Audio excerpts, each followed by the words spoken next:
నమస్తే సార్.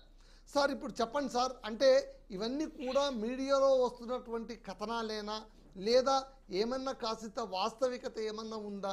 ఇంతకు ప్రభుత్వం ట్రబుల్స్ ఆఫ్ వాటర్లో ఏమైనా కాస్త కొట్టుమిట్టాడుతూ ఉందా?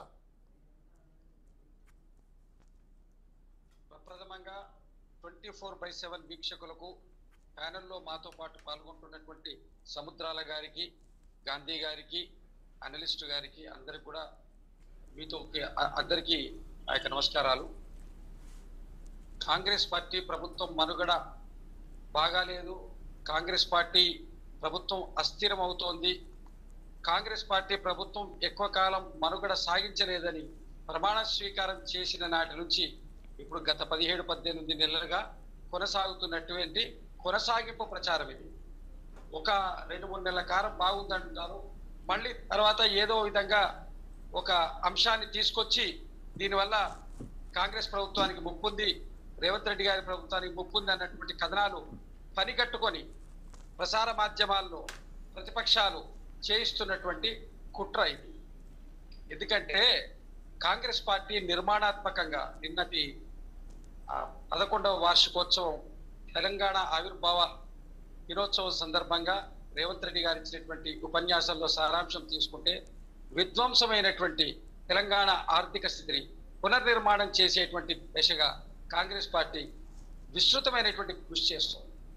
దాంట్లో తోడ్పాటు కావడం కోసం ప్రభుత్వం చేసేటువంటి పూర్తి పనిలో పూర్తి ప్రభుత్వ యంత్రాంగాన్ని, అదేవిధంగా ప్రభుత్వంలో ఉన్నటువంటి ఎమ్మెల్యేలను కానివ్వండి, కార్పొరేషన్ చైర్మన్లను కానివ్వండి, మంత్రులను కానీ సమాయుక్తం పరిచి కోఆర్డినేట్ చేయడానికి మా యొక్క ఇన్ఛార్జ్ అయినటువంటి మీనాక్షి నటరాజన్ గారు, ఏఐసిసి కార్యదర్శి గారు చేసినటువంటి ప్రయత్నాన్ని తప్పుడు విధంగా బయట ప్రచారం చేస్తున్నారు. కాంగ్రెస్ పార్టీ ప్రజాస్వామ్యబద్ధంగా ప్రజాస్వామ్య విలువలతోటి ఉండేటువంటి పార్టీ. ఇక్కడ ఉన్నటువంటి ఎమ్మెల్యేస్ యొక్క అభిప్రాయాలు కానివ్వండి, ఈ ప్రభుత్వం యొక్క జరుగుతున్నటువంటి పథకాల మీద, వాటి అమలు జరుగుతున్నటువంటి తీరు మీద, జాప్యం జరుగుతున్నటువంటి పథకాల మీద తీసుకునేటువంటి ఫీడ్బ్యాక్, వాటిని ఏ విధంగా ముందుకు తీసుకుపోవాలనో ప్రభుత్వానికి పార్టీకి అనుసంధానం చేస్తూ మీనాక్షి నటరాజన్ గారు చేస్తున్నటువంటి కృషిని తప్పుడు ప్రచారంగా చూపిస్తున్నారు. ముఖ్యమంత్రి మార్పు కోసం జరుగుతున్నటువంటి ప్రచారం కాంగ్రెస్ పార్టీలో పదవుల పంపకాల కోసం జరుగుతున్నటువంటి కొట్లాటగా చిత్రీకరిస్తున్నారు. ఇది పూర్తి అవాస్తవం. ఎందుకంటే 15-16 నెలలుగా ప్రభుత్వం పనిచేస్తున్నా సరి అయినటువంటి మైలేజు మీడియాలో జరుగుతున్నటువంటి కథనాల వల్ల జరగట్లేదు.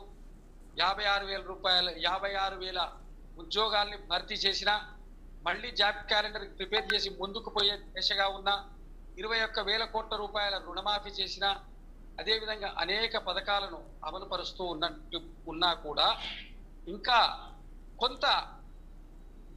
కొంత ఏదైతే ప్రజల మధ్య ఈ అవగాహన కల్పించడంలో ఏమైనా పార్టీ శ్రేణులు వెనకబడుతున్నాయా, అదేవిధంగా రాబోయేటువంటి స్థానిక సంస్థల ఎన్నికల్లో ఏ విధంగా ప్రిపేర్ కావాలి, పిసిసి కార్యవర్గ నిర్మాణం కానివ్వండి, అదేవిధంగా మంత్రివర్గ కూర్పు కానివ్వండి, ఇంకా వివిధ పదవుల పంపకాలు, పార్టీలో అనేక శ్రేణుల్లో అనేక సంవత్సరాలుగా పనిచేస్తున్నటువంటి నాయకులకు ఇవ్వాల్సినటువంటి గుర్తింపును దాన్ని తీసుకోవడం కోసం అన్ని స్థాయిల్లో ఉన్నటువంటి నాయకులతో పార్లమెంటరీ వారీగా, లెజిస్లేటివ్ పరంగా, కార్పొరేషన్ చైర్మన్లుగా ఎవరికి వారిగా విడివిడిగా వారు జరిపినటువంటి సమావేశాలు మాత్రమే అవి.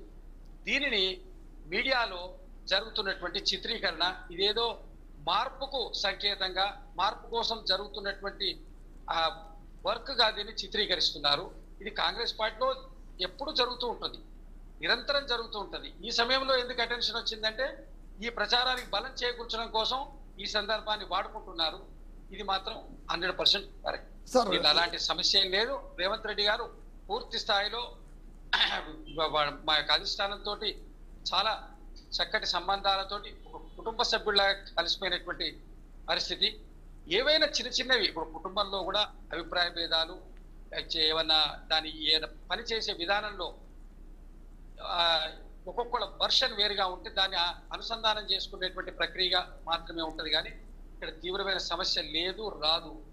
ఇది మా యొక్క స్పష్టమైన అభిప్రాయం. సార్ శ్రీనివాస్ గారు, అయితే ఒక మాట సార్, ఇప్పుడు మీరు ఒక మాట అన్నారు, రేవంత్ రెడ్డి గారు పూర్తి స్థాయిలోనే ఉంటారు అని, అలా ఉండాలని మేము కోరుకుంటున్నాము. ఎందుకంటే ప్రభుత్వం సజావుగా సాగాలంటే మొట్టమొదట ప్రభుత్వంలోన బాధ్యతలు స్వీకరించిన వాళ్ళు సంతోషంగా ఉండాలి, స్థిమితంగా ఉండాలి. అప్పుడే పాలన చక్కగా సాగుతుందని మా అందరి నమ్మకం. కాకపోతే ఇక్కడ కొన్ని విషయాలు అక్కడప్పుడప్పుడు తెరపైకి చర్చనీయాంశం కావడం వల్లనే ఈ అనుమానాలను తలెత్తుతున్నాయి.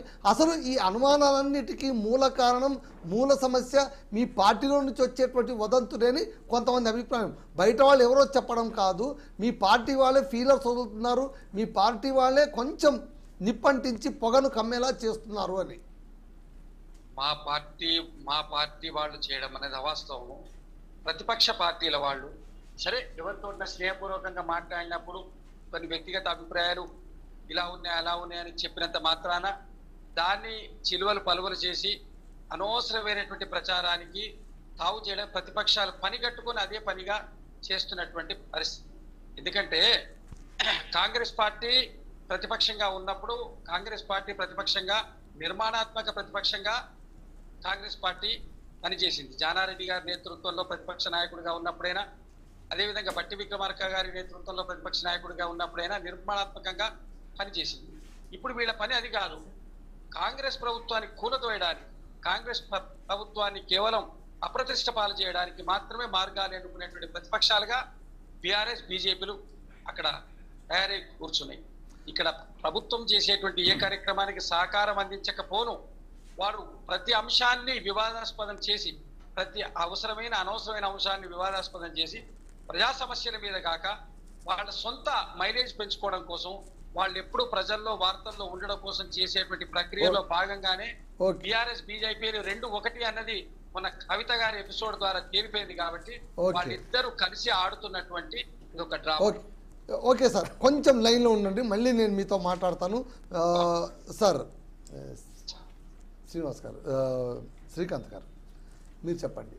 ఇప్పుడు కాంగ్రెస్ వాళ్ళు ఏమంటున్నారంటే ఇవన్నీ కూడా ప్రతిపక్షం పార్టీలు పుట్టిస్తున్న నిరాధారమైనటువంటి ఆరోపణలు మాత్రమే, వాళ్ళకు పొద్దుపోవడం లేదు, ఎంత తొందరగా ఈ పాలన ముగిసిపోవాలి అని వాళ్ళు కుతకుతలాడిపోతున్నారు, అందుకోసమే వాళ్ళు ఇవన్నీ పుట్టిస్తున్నారు తప్ప నిజంగా అయితే ఏమీ లేదు, అంత సజావుగానే ఉంది, మా వైపు నుంచి కాదు అవతల వైపు నుంచి పొగ అంటిస్తున్నారు, నిప్పు అంటిస్తున్నారు, పొగ లేపుతూ ఉన్నారు, అది నిజమని నమ్మించడానికి విశ్వ ప్రయత్నం చేస్తున్నారు అంటున్నారు. మీరేమంటారు? ముందుగా 24/7 న్యూస్ టీవీ వారికి, మరియు నిన్ననే మనం రాష్ట్ర అవతారణ దినోత్సవం జరుపుకున్నాము. మరియు ఈరోజు మా ట్రబుల్ షూటర్, మా మాజీ మంత్రివర్యులు మా హరీష్ అన్న గారికి జన్మదిన శుభాకాంక్షలు తెలుపుతూ ఈ అవకాశం ఇచ్చినందుకు ధన్యవాదాలు చెప్పుకుంటూ, మధు గారికి ఇప్పుడు అన్నగారు చెప్తున్నట్టుగా ఇందాక మాట్లాడుతూ మేమే అన్నీ ఏదో పుట్టిస్తున్నాము అని మాపై అంటున్నారు. కానీ మాకున్న సమాచారం ప్రకారము మేము ప్రతిపక్షంగా ఉండి మేము మీ పార్టీ గురించి ఎక్కడ ఏమి చెప్పాల్సిన అవసరం మాకు అసలు లేదండి. మీరు ఎప్పుడైతే ఎన్నికల్లో గెలవడం, మీ ప్రభుత్వాన్ని మీరు ఎప్పుడైతే ఏర్పాటు చేసుకోవడం జరిగిందో ఆనాటి నుంచే మధ్యలో కూడా కేసీఆర్ గారు ఒక సందర్భం వచ్చినప్పుడు ఆయన ఒకటే చెప్పారు, మనం ఎవ్వరం కూడా ఏం చేయాల్సిన అవసరం లేదు, ఈ ప్రభుత్వం 5 సంవత్సరాలు ఉండాల్సిందే, ప్రజలకు కూడా అన్ని విషయాలు తెలవాల్సిందే, మనం ఎవ్వరం కూడా వీళ్ళ గురించి పట్టించుకోవద్దు.